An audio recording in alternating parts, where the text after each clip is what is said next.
Welcome to Living Chassidus. Together, let's live the Chassidus we learn.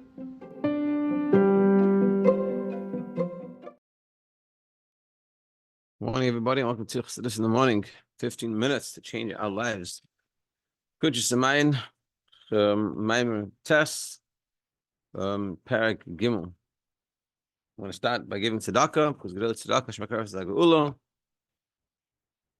And this whole series in honor of the safety and security of the Eretz Yisroel, and for the soldiers, Zchus of Yosef Yitzchak and Simcha, and for the hostages, Mitzvah Hashem should all come back good and speedily and healthy, and specifically Ron Bat Mar. Mitzvah Hashem, Ron Bat Mar should be healthy and safe. Okay.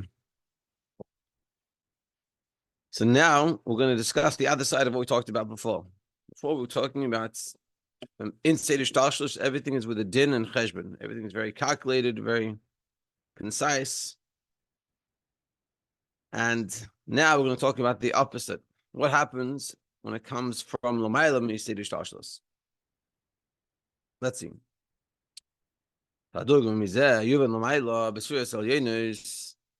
Now we understand how it works above with the highest spheres, Mishtashos. But in regards to Hashem's infinite light, so everything we talked about before about how it works in the brain and in the mind and different areas have different things, and it works very in this four. We said there's these four sort of levels that's why it has to be very exact. That's all. So he says that's all can be understood above. By Seder Shtalshlus, it's the same way. And now let's turn to Lamayla Seder Shtalshlus, which is coming from the level of Makif. Ve'eino mislabesh b'kelim, not included in vessels. So harei eino negeya imhu roi legilur v'achayus or she'eino roi, and therefore it doesn't matter whether the person is fitting to receive or not fitting to receive. Because on that level, Hashem doesn't need the vessels. In Seder Shtalshlus, there has to be the light needs a vessel to be able to be useful, whereas above Seder Shtalshlus, it doesn't need vessels.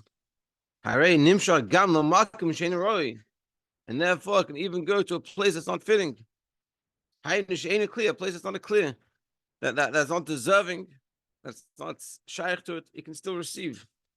Just like a place that is fitting. Because on that level, it's irrelevant. It's like throwing food on the floor and there's all these ants.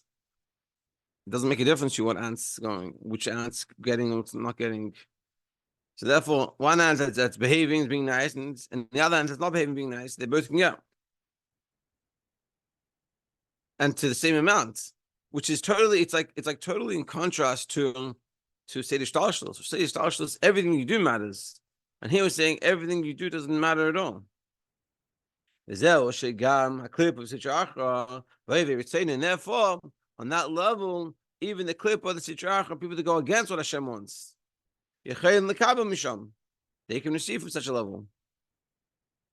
Even though they're not vessels fitting for this. The fish because he doesn't need the kelim. By Seder Shtalshlus, we need the process. Hashem wants to shine His light to every individual thing, all the way down till our physical world, coming from Atzilus all the way down to our physical world. So therefore, but for that process to happen, it has to be very exact and very tailored, and every single level needs its level. Whereas L'mayim Seder Shtalshlus, the light is not trying to tailor itself to any kelim. So everyone get it's like the example we used of the teacher. The teacher is teaching the students. If the teacher's not caring about the student, he just teaches the way he wants, then all the students can receive from what the teacher is giving. Even a kid that's not behaving, he can still receive it. But in contrast to when it is Seder Shtalshlus, so it's tailored towards that child, and the child can receive, and the teacher is giving exactly what that child needs.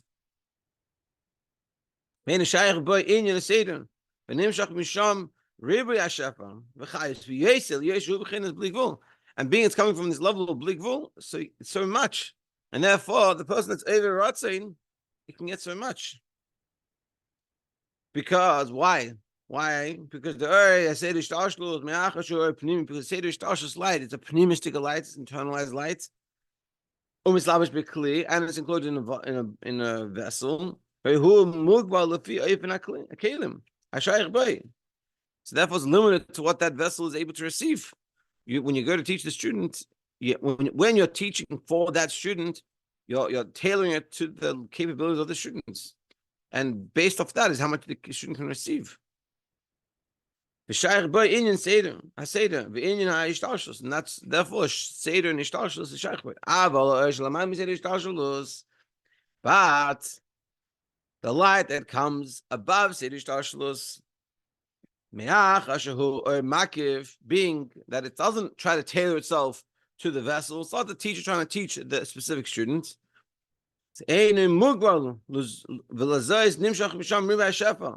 It's not limited to that student, and it can teach the way he wants, which goes, and it can share a lot of it.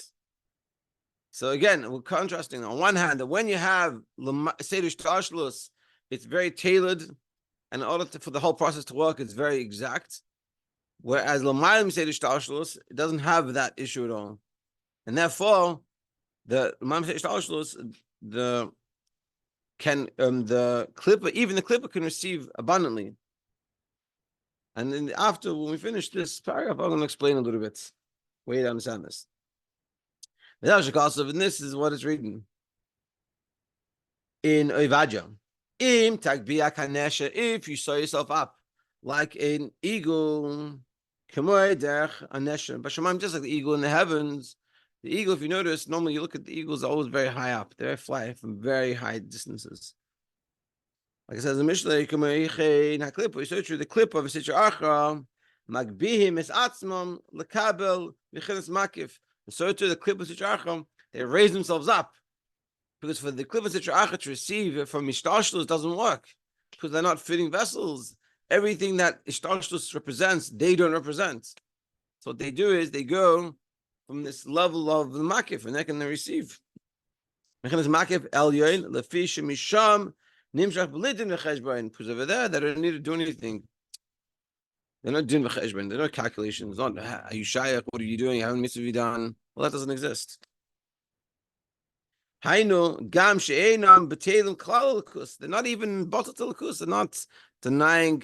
They're not letting Hashem in. They're not trying to connect with Hashem. Nothing like that. They're totally separated, not caring, and they still can get. They totally go against Hashem's will, and still they receive. And also because it's coming from Makif, they can get a lot. It's a very interesting. I'm going to explain the story at the end of this, and you'll make more sense. But like when you look at it, it's very interesting. You go to Seder Shtashlos, which is like sort of the normal organized way, and what do you see? You get a little bit. It's a lot of effort, and you struggle. You go Klippa, which is going against everything Hashem wants, goes L'maim Seder Shtashlos and gets everything. They have the cake and eat it. Seemingly, of course, we're going to explain how it doesn't work, but that's what it seems like at this point. And this is the reason why people that are idol worshippers are successful. With a lot of money, and honor, in this world. And they also rule over Yidden. It's weird. We are the children of Hashem. We're meant to be the light of the nations. We are His children, and we're being ruled over these people that go against Hashem's will. And if Hashem's will, then how are the people going against His will ruling over the people that are trying to do His will? And the answer is because they're getting from this makif. Because where they're getting where they're receiving their sustenance and all their abilities is coming from a higher than Seder Shtashlos.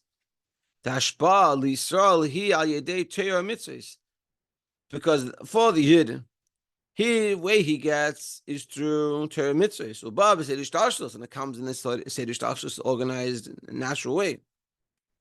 Whereas for the idol worshiper, the person going against Hashem's will, he lemaila Seder Ishtalshalos. It goes above the Seder Ishtalshalos. He belich cheshbon ugvul without any limitation at all. And this is the Kitzur, Sfiras HaChachma, Chachma. The attribute of Chachma is Lamat Ulamat and below it, Ba b'cheshbon midalat time, comes from a cheshbon, has to be calculated for the four reasons we gave, which are the pnimi, the light is an internal light, so it has to go according to the abilities. Seder, it's also organized the way it comes down. Mislavish b'kliyas has to be included in the vessel, and mishtasha lamatim, and also has to go. It's mishtasha from its high level to low level. So all these ways are very particular, and that's why it comes in this organized fashion. Whereas above chachma, above this orderly way, above siddush. So it doesn't come with any calculation. My high time from this reason, therefore, this reason, sitra achra raises itself up instead of changing and saying, you know what, I should do the right thing. It raises itself up to be able to receive from above. To receive from the Mayim Sedish Tashlos,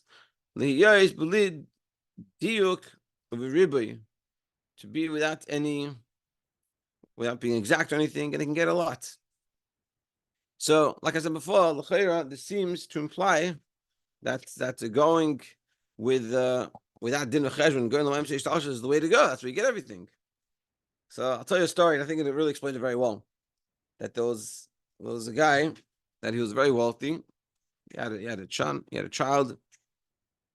think the child was already a teenager at the time, and the guy was divorced, and he was getting remarried. And after a while, he was living with his, he had his new wife and his son, and it wasn't working between the wife and the son. And so the wife was like, "You need to get him out of the house. Like I can't live with him here." So he said, so she said to him, "Please send him, get him another apartment. He had the money. Send him away." So the father said to the kid, he goes, "Yeah, I'll buy you a condo. You're a teenager. I'll give you a credit card. You can go spend all you want. You can live the life." I think it was in Miami, in South Florida. Live the life. You're in an apartment. You can have parties. You have a credit card.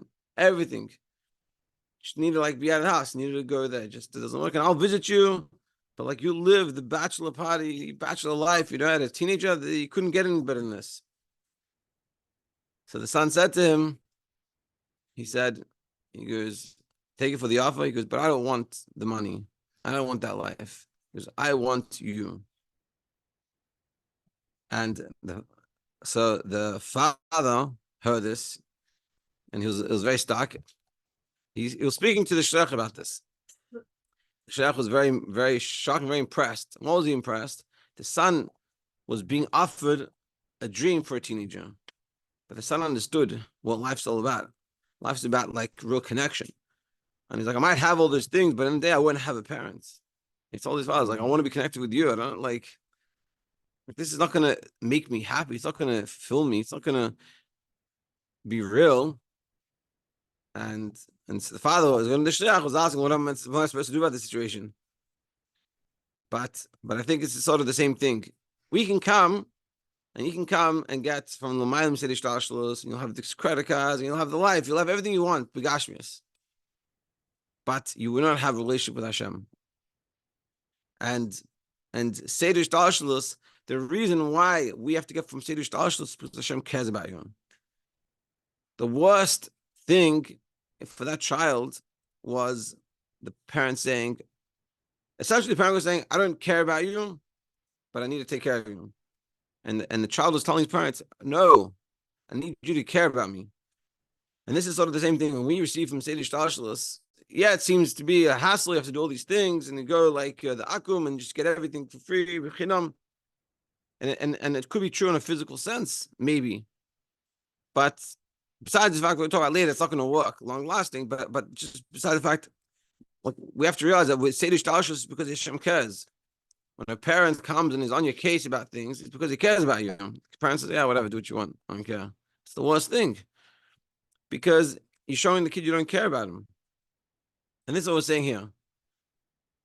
So, Mitzvah Hashem, we should realize how this whole process works, understand where we belong in this, and recognize that going to Seder Shtalshlus is really the biggest kindness that we have, and it's coming from Hashem's inner desire for us. That's a good constant reminder we should have how much Hashem cares for us, and He wants us, and He cares for our mitzvahs, and He makes the whole Seder Shtalshlus just to help us be able to be in that situation and to try as we can. Of course, if we make mistakes, even on purpose, it doesn't mean we should go get ourselves down and start beating ourselves up about it. It means we should move on and realize we have more work to do, because we're not meant to be perfect. Have an amazing day.